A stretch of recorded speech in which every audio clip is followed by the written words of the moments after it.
Saudara-saudari yang terkasih, bacaan Injil hari ini pada peringatan Santo Ignatius ternyata berbeda dengan bacaan Injil dalam buku Ruah pada peringatan juga Santo Ignatius. Dan saya mempersiapkannya dengan bacaan tentang Herodes, Herodias, Yohanes Pembaptis, Yesus yang tampil dikira sebagai Yohanes Pembaptis dan sebagainya dalam Ruah. Tapi baiklah kita bersama-sama merenungkan tentang bacaan, baik bacaan pertama maupun bacaan Injil. Bacaan pertama tentang bagaimana teguran dari Rasul Paulus kepada jemaat di Korintus. Jemaat di Korintus dan bukan di Yerusalem. Yerusalem kita tahu adalah orang-orang yang sangat ketat dengan aturan-aturan Yahudi. Sedangkan di Korintus adalah orang-orang Nasranos, orang-orang yang pengikut Yesus, orang Nazaret, itu yang tidak terlalu ketat dengan aturan-aturan Yahudi. Dan mereka dipaksa, seolah-olah dipaksa untuk kalau kamu mau mengikuti Yesus Kristus boleh, tetapi tidak boleh makan ini, kamu harus disunat, lalu kamu harus mengikuti tradisi-tradisi Yahudi. Dan teguran ini dikatakan oleh Paulus kepada jemaat di Korintus bahwa jika engkau makan atau minum, atau jika engkau melakukan sesuatu yang lain, lakukanlah semuanya itu demi kemuliaan Allah. Janganlah kamu menimbulkan syak dalam hati orang, baik orang Yahudi atau orang Yunani maupun jemaat Allah. Sama seperti aku juga berusaha menyenangkan hati semua orang dalam segala hal, bukan untuk kepentinganku sendiri, tetapi untuk kepentingan orang banyak supaya mereka selamat.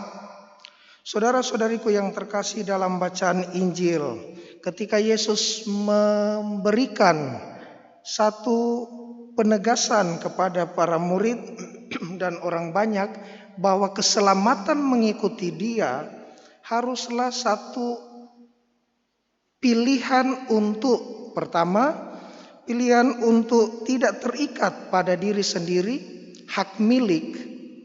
Berarti seolah-olah kita mau menafsirkan betapa keras syarat untuk mengikuti Yesus. Bahwa orang harus membenci bapaknya, orang harus membenci ibunya, istri, anak-anak, saudaranya, bahkan dirinya sendiri.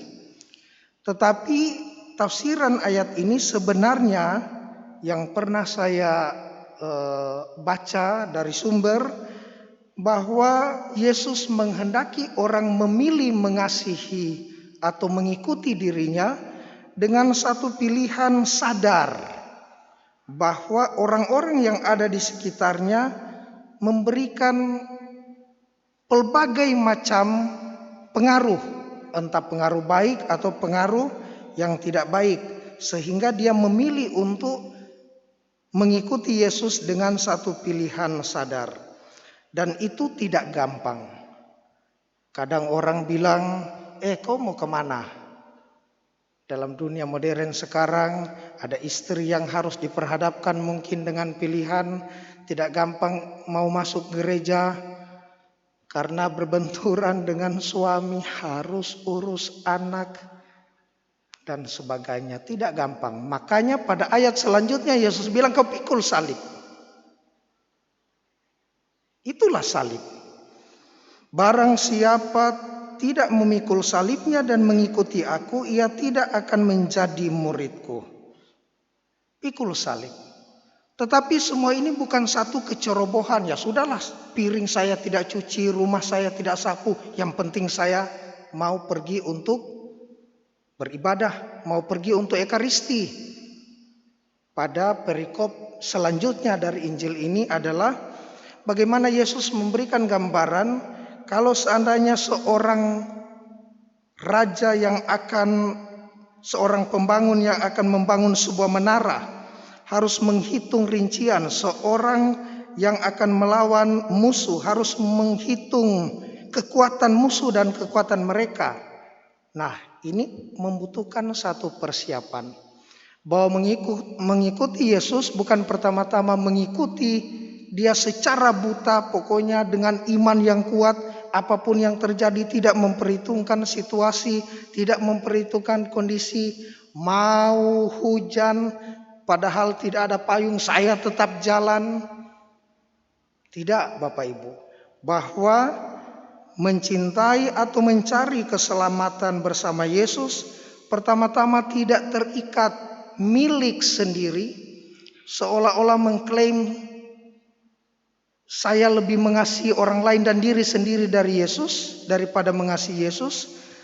Dan yang kedua, bagaimana itu menjadi salib dalam pergumulan kehidupan beriman. Dan yang terakhir, kita menata persiapan demi persiapan untuk mengikuti Yesus, mengalami jalan keselamatannya.